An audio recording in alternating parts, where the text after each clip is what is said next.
What if a company took the greatest symbol in American history, the flag, and converted it into a new American dream for millennials and hip-hop music? That's what the paper plane hat represents. The paper plane hat is the most famous, iconic new symbol for millennials in the entire world. Because that paper plane, that flag turned into a paper plane, teaches us to imagine, to dream, and be persistent. Those are the values that logo embeds in all of us. It inspires us to know that we can go further. The paper plane is about mentally getting somewhere before you physically do, because you got to see it, believe it, speak it into existence, and put in the work. When you see that paper plane hat on every celebrity, every young hustler in the street, every young person going to school, whether it be elementary school, middle school, high school, college, everybody's rocking the paper plane hat. Because you know why? That's the millennial dream. That's the new millennial dream. Emory Jones, Jay-Z, the whole team put together a brand new extension of what they did with Rockaware, and now we have paper planes. It's not just a symbol. It's not just a logo. It is a visual message of inspiration for everybody searching for something that they want to achieve in their life. Everybody, go to paperplane.shop. That's www.paperplane, paperplane.shop, and find out what it's all about. The original crown, that paper plane hat, the hoodies, the shirts, the headbands. Get a part of the culture. Join the movement. Paper Planes crew. All day, people. Paperplane.shop. Shout to Emory Jones. All day. Jay-Z. Rock Nation. That gold couch is iconic, baby. Let's get it. Dream, hustle, win. It's your boy Jonathan. Back to our podcast, people.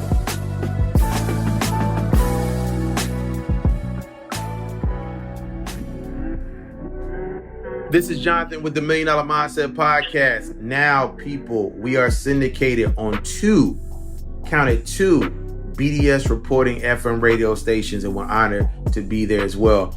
We are also available on iHeartRadio, Pandora, Apple, iTunes, Spotify. Most importantly, we are now available on Amazon Music, and we will be available on Audible very, very soon. So check us across all platforms, including Google Podcasts as well. The $1 Million Mindset Podcast is something that launched 5 years ago. It was launched with Malik Yoba. On this podcast right here, wrote an article. He loved it, read it. His people reached out. Boom. All of a sudden, I have a podcast, organic. We only talk about the mentality, the fighting and willing spirit of these entrepreneurs and great people in entertainment and business, and the humanitarians that I interview that are leaving major positive footprints on the culture and in the culture. So we're excited about that. Today is no different. When you think about some of your top shows on TV, Chicago PD, Law and Order SVU, all these different shows, some of our actors that are on these shows come from all different walks of life. I'm speaking to an actor, a producer, a writer, and a serial entrepreneur. Patrick Byas is one of the most ultra dynamic actors in the world right now. And again, that's Patrick Byas, Byas. People, please tap into his profile on IMDb, tap into him online. Trust me, during this interview, you're going to understand why he is such a warrior. Fearlessly, he approaches his day every day to make things happen. And we're honored, and I mean super honored, to have Patrick Byas on the $1 Million Mindset Podcast. My man Patrick, welcome to the podcast, my brother. Thank you. Wow, man. The words were just like, I'm smiling over here. Thank you. No doubt. Listen, man. For 5 years, I've been telling people I got to give you that Diddy intro because I'm real close to getting Diddy on my show. So I got I got word back, so I'm doing a good job. So it's love. You feel me? Thank you for having me on. Thank you so much. Listen, and the reason why I do those intros like that, man, because podcasts are like a movie. You get popcorn, you want your soda, and when you sit in your seat, you don't want to leave. That's how I look at podcasts. I don't think of podcasts like a dude just pick up a mic and start talking. This is a journey we on. So I want to set the tone. I want the previews to be epic. You know what I'm saying? Right. Thank you. So, I mean, this is a journey. So, let's talk about the journey. Let's jump right into it. This is what we do, people. $1 Million Mindset. You get the call to say that you are going to be on one of the most legendary shows on TV, the longest running show on TV, Law and Order Special Victims Unit. Okay? Yes. At that moment, when you get that call from your agent or whoever it was, at that moment, tell me where you were, what was going through your mind, and at that moment, how did you feel about your career at that moment? All right, so I've been on that show 3 different times, but there were different, I guess, like characters that I played throughout those different times. I was a little heavier back then, so I guess like you couldn't really tell the way I looked, at different parts of it. I believe the first time I was in college, and then I was on there, I was at home. I was at my apartment at the time. And then I got a call from my agent. He's like, hey, we need you to get to New York fast. So I'm like, okay, what's going on? Yeah, SVU, the producers want to see you. Can you get there? So I'm like, all right, cool, heck yeah, let's go. I hopped on the train at the time, going down there. Got to the city. This is like my first time really being in front of producers like that, as far as like, it was just seemed like 1 million people were in the room. And when there, I did what I had to do, I guess. Then I left. Literally 20 minutes later, my agent called me up. She said, Pat, yes, so they want you for the role. And so that was like my first time actually getting on TV, like with the little small speaking at that time. So I was in tears. I was just freaking out. I was just like, what? Are you kidding me? I might have said a couple, dropped a couple F-bomb words, Right. But I was just going crazy because it was like, I waited so long to try, to get that first part. I've been at it for damn near 9 years, and when that first time, when I got that first speaking line, that first speaking role, it wasn't that much of a role at the time as far as with the lines, but it was enough for me to be like, dang, that's my first kind of intro into making this journey happen. So that's how that was the first time. The reason why I asked that question is because when you think about your career, that is a peak in your life. That's a climax moment because you're in the same credits as some of the greatest actors and actresses in the game at that point. I mean, you're next to Ice-T. You know what I'm saying? Yeah. I met him, and I'm like, man, bro, when I was on set at the time, I'm asking questions about how do you get up there? How do you get up to? Right. I'm picking everybody's brain, trying to learn, and picking up on cues and how they move and how they flow with this whole project they've been on for so long. So yeah, when I met Cube at the time, IT at the time, I'm sorry, it's IQ, IT, all up with them.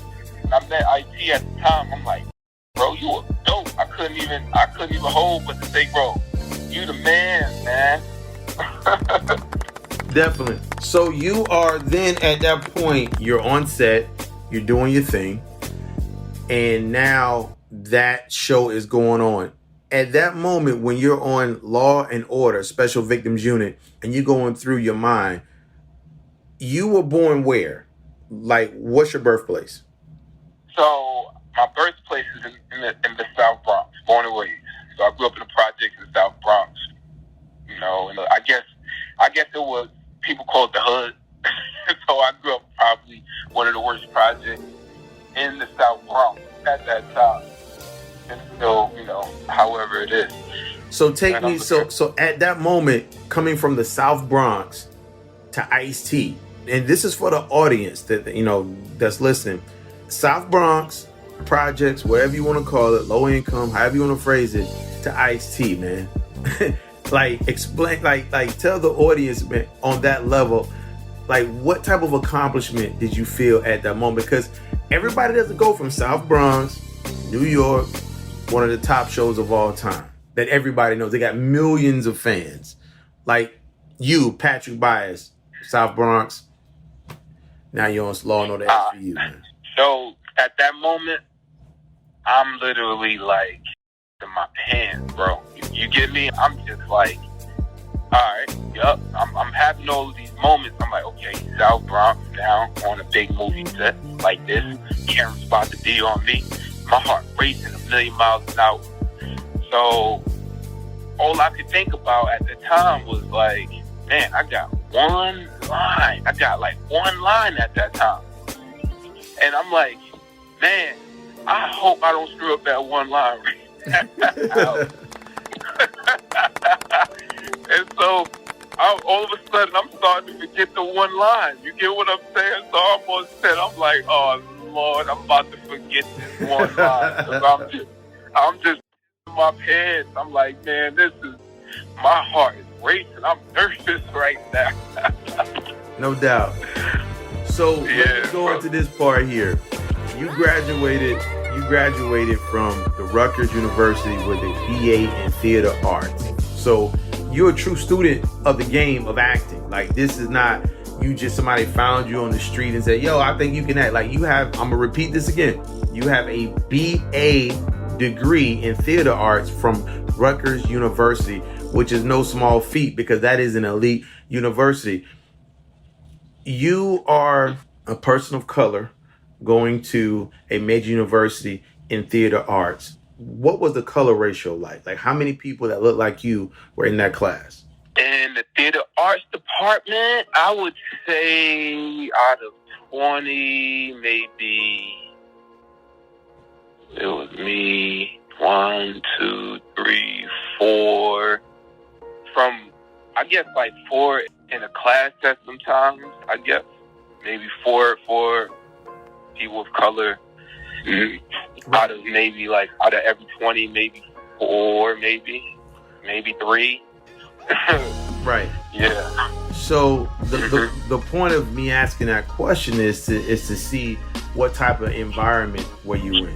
How did you feel? Was there any type of intimidation? What was your mentality like every day? What was your mentality when you walked through those doors and say, I'm going to be one of the greatest actors of all time? Because that has to be the mentality that you had, right? Yeah. So I knew that, I guess I'll be honest, I knew that I had certain issues that I would deal with going to college. Yeah. So I knew as a person, as a human being, that I needed to work on certain problems that I had. One of my major problems at the time was learning learning the script, the amount of dialogue or the amount of just, being able to read. Because sometimes, like, when I used to read, I used to have like a lot of, I guess dyslexia at the time. So I had to put myself in positions where I had to learn to go against some of the issues that I were dealing with as a human being and improve those things and strengthen. Like I had a hard time speaking in front of people because at the time, I used to think people would think that I was like, probably wouldn't make sense, or the way I spoke, they wouldn't get, or I'm being judged by how of me speaking. So like it would be things that would be going on through my mind. So I used to put myself in that position where, okay, let me take a public speaking class. I know that I'm nervous to speak in front of people, but if I take a public speaking class, then I'll get over that nerve, and it's going to help me later on with my career. So I used to do things like that to make myself stronger, I guess. That's a very humble thing to say, to reveal to people. Now, here's a person, I just want the audience to hear this. He's been on Chicago PD. He's been on Law and Order SVU. He has been on The First Purge. He's been on ABC's Time After Time. You've been on the hit CBS TV series, The Blue Bloods. Shout out to The Blue Bloods. Show is dope. You've been on all these shows, but you would never have been on these shows if you had not faced your fear, which was basically like a speech impediment, correct? I would say it was me, my nerves. You know, I'm from New York, so I used to be the way people used to think that I spoke, or like, you know, it was just like certain things that I was dealing with inside, and, you know, struggles as far as like the amount to learn or how to learn, or, you know, how to learn, read better, and how to comprehend. So, but it was still some type of barrier for you, correct?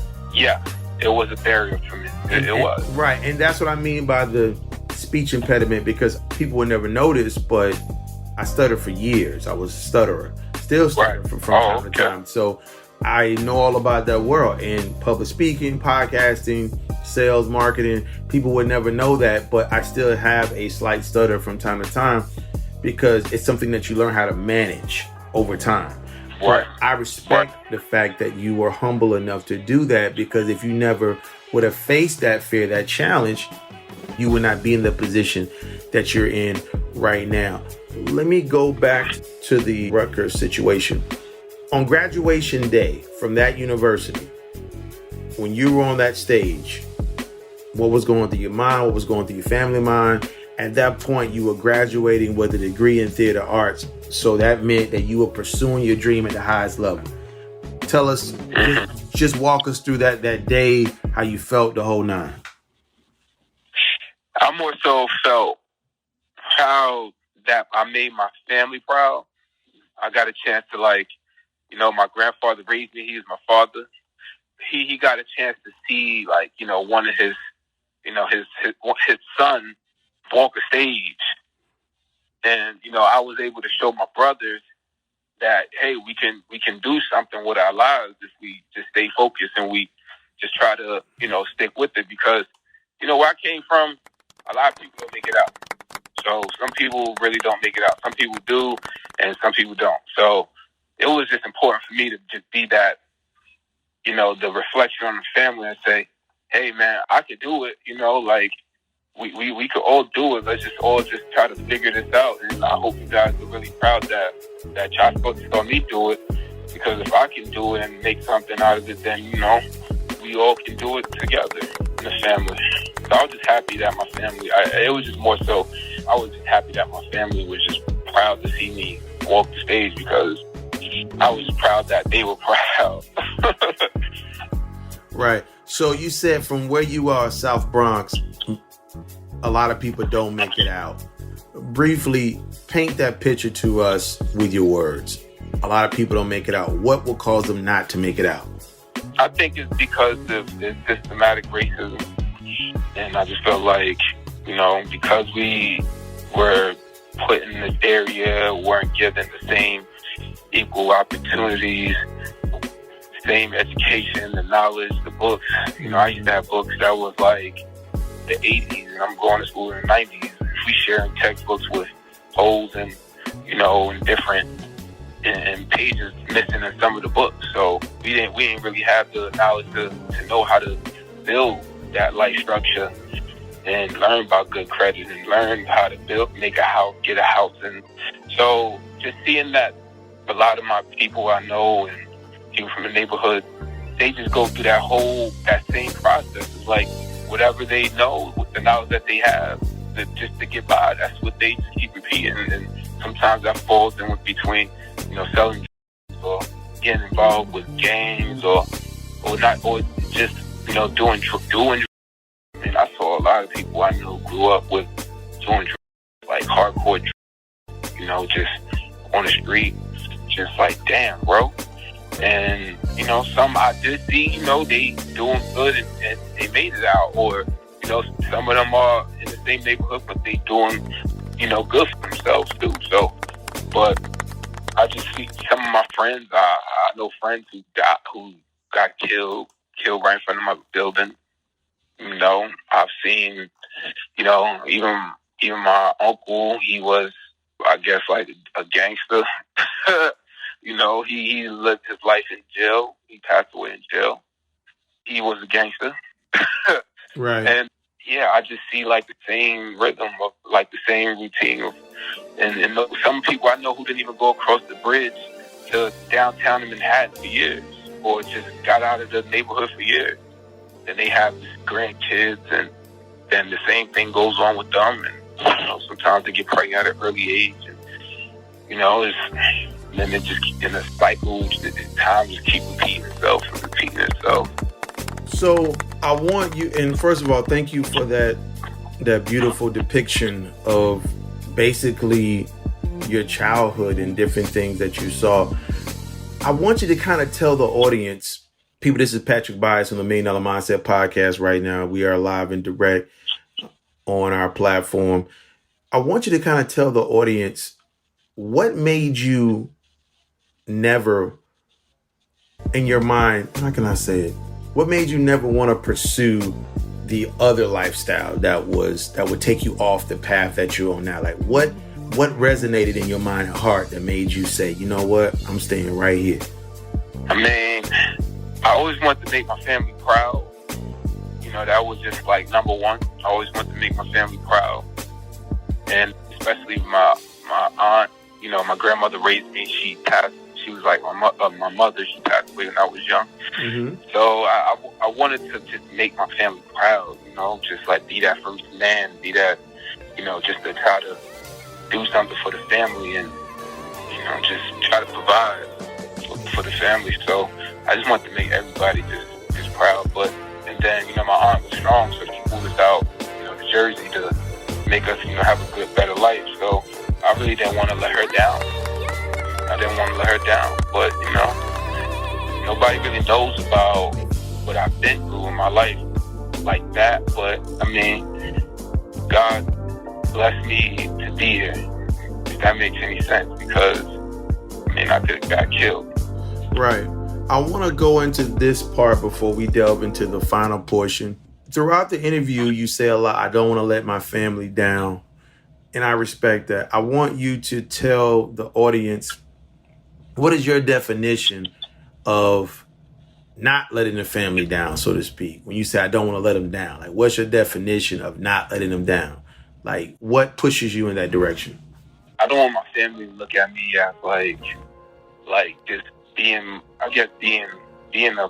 just like nothing. Like, they look at me and I'm like not worth nothing. Like, I'm just like a lost soul, or I'm not providing. I'm not working towards a goal. I'm hungry. So I don't want them to look at me as like just a waste of a person. Like I won't be here for y'all. I don't want them to be like looking at me like, if anything falls through, like, who gonna be the king to step up, And I want them to feel that security that I'm gonna be that king for y'all, and I'm gonna do whatever I could for y'all. I like that, man. I like that. So that's what I got from that. You want to be the symbol of strength for your family. Is that safe to say? Yep. All right, man. Yeah. So the symbol of strength, that's the title of your article. Symbol of strength. All right? Okay. You like that, huh? Symbol of strength. Man. I like that. That's the title of your article, the symbol of strength. That's what we're going to write about. But that's my genius. That's what I do. So there's a reason why. That's the reason why I drill down on these questions and want people to know you want to be a symbol of strength to your family, which shines through in all of your acting roles you've ever done. That's the badge. We all wear some type of invisible badge that no one can see but us. Right. We all do that. There's some type of motivation, there's some type of purpose, there's some type of fuel we put in our tank that only we know where to buy it from. Only we, you know what I'm saying? And we know when to refill it.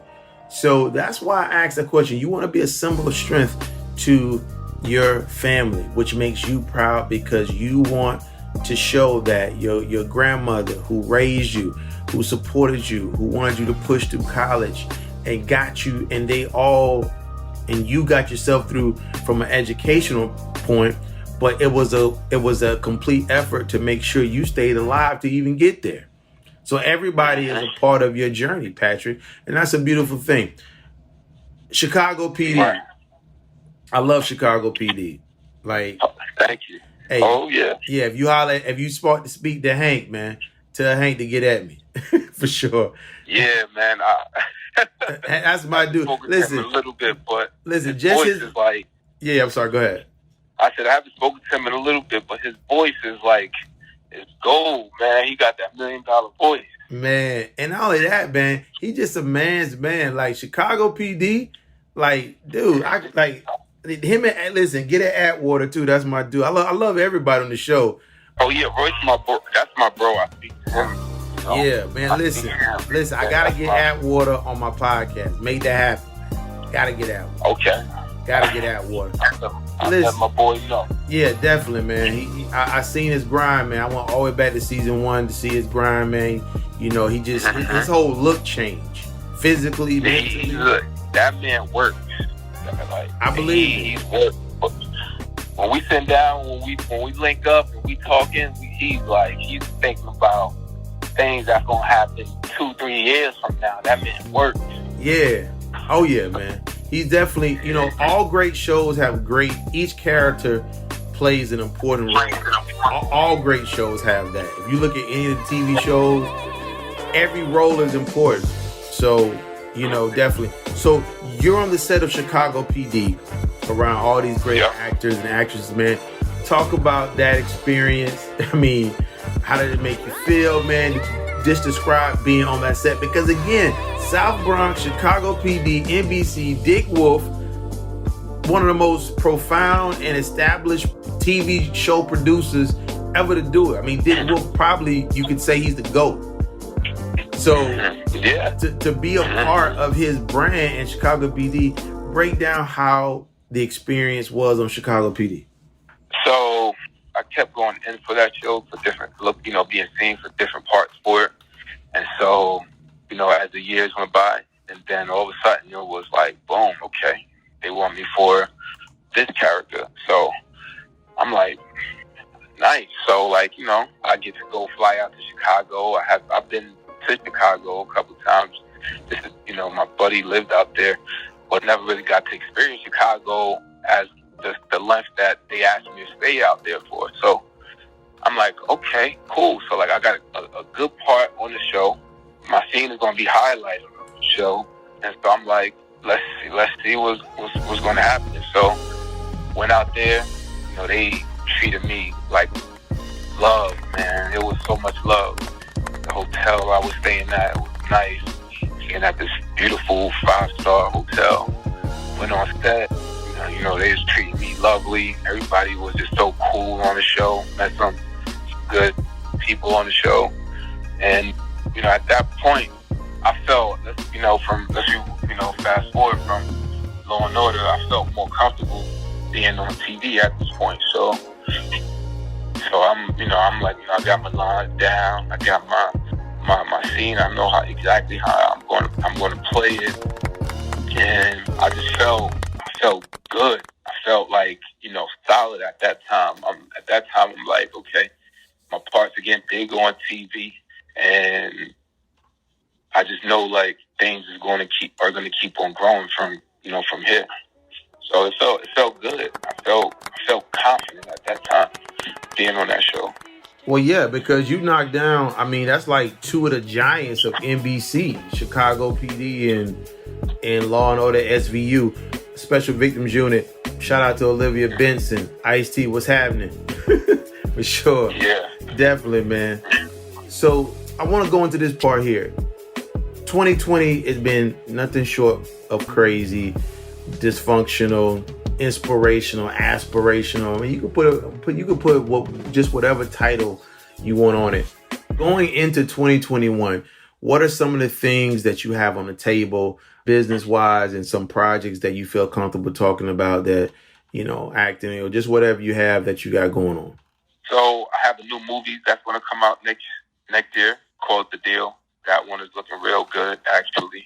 I'm on a new TV series right now. I play one of the series regulars on the show. So that one I can't really talk so much details about because, you know,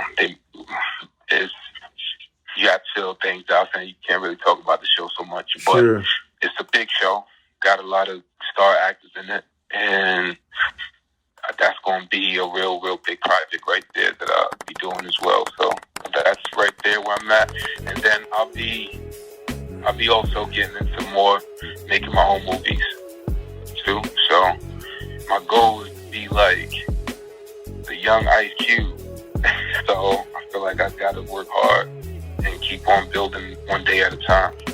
The young Tyler Perry. So that way I can be able to help and bring other people on board and open up doors too. So, definitely, man. Definitely. Cube set the tone with acting and still doing his thing, man. So definitely shout out to Cube. Shout out to Tyler Perry, man, and everything he's doing, and especially with the BET Plus app. He's killing it over there. He's like 40% owner of that. So a lot of great stuff coming up. Yeah, definitely. And he has one of the top shows on TV with the Oval. So, you you can't hate on greatness, man. I always say that when something great. You got to learn from greatness. Hey, I ignore the negativity. I think only positivity. Only positives. Positive mind. I respect that totally, man. I want to ask you one more question. Well, I'm gonna ask you two more questions. When you look in the mirror in 2020, October, what do you see in yourself in 2020? I see myself as a stronger father. I feel like I'm a stronger father. I have more knowledge. I've gained way more knowledge than I previously had. I focused a lot more on myself as far as building myself and my brand and creating more opportunities. So I feel, looking at myself in 2020, I feel strong. I feel confident. I feel like things are finally going this way for me, but I got to keep on just fighting a little bit and working a little bit harder so that I can keep on rising some more. So I feel like a lion trying to get some food out here, man. No doubt, man. That's how I feel. Trying to get some food out here, man. Definitely, no doubt. Listen, what have you enjoyed the most about being on the $1 Million Mindset podcast today, my brother? You in depth. You asked me questions. You came at another angle that I wasn't expecting. You came. You it was a nice surprise. It was a good surprise, and it put me on the spot to just be vulnerable and just tell you the real beat. Yeah. Definitely, man. Well, first of all, man, I appreciate your positive words, and thank you for respecting my interview style and the platform. The reason why it's the $1 Million Mindset is because I want people to travel through your brain, because all of us are on a path, and $1 million, it really has nothing to do with money. It's just the pursuit of being the best you can be. So, that's what it's about, because you don't need $1 million to be successful, but the $1 Million Mindset is if everybody has a certain mentality, they will optimize their environment. So, the thing that I like about you is you kept making a reference to family. And that's why that was a constant theme and tone you had in your voice. And for this platform, I like for people to connect with you emotionally, psychologically. And when they do, that's what makes the interview dope. That's why I'm the GOAT at this. No disrespect to no other podcaster, but I approach it in a way where people can literally stay in their seat and hold that they got to go to the bathroom until it's over. That's the kind of mindset I have, because I want them to understand your journey from your perspective and with your feeling and emotion attached to it, because that's a beautiful thing in itself. So I thank you for being on the podcast today. How can people reach you on social media? Kind of go into that. Give out your Instagram handle phonetically along with your website and other sites that you have. All right. First off, thank you. Thank you so much, man. You did a real great interview. Thank you so much. And thank you for having me on here. No doubt, man. And there's more to come, man. More to come. Yeah, exactly. So my Instagram is @Patrick Byas. So PATRICK BYAS, like boy, yellow, apple, Sam. Patrick Byas. And it's the same on Twitter at Patrick Byas and patrickbyas.com. PatrickByas.com. That's where you can really find me. Got you. My man, don't forget, man, thank you again for taking time out of your busy schedule and being on the $1 Million Mindset podcast today. People, this is Patrick Byas. I mean, all love, man. People, this is Patrick Byas, actor, producer, writer, entrepreneur. Most of all, he is producing independent films. So get at this guy, because even though you may not be ready, you may be preparing yourself to be an actor or to be in that realm. You can have a master class with him.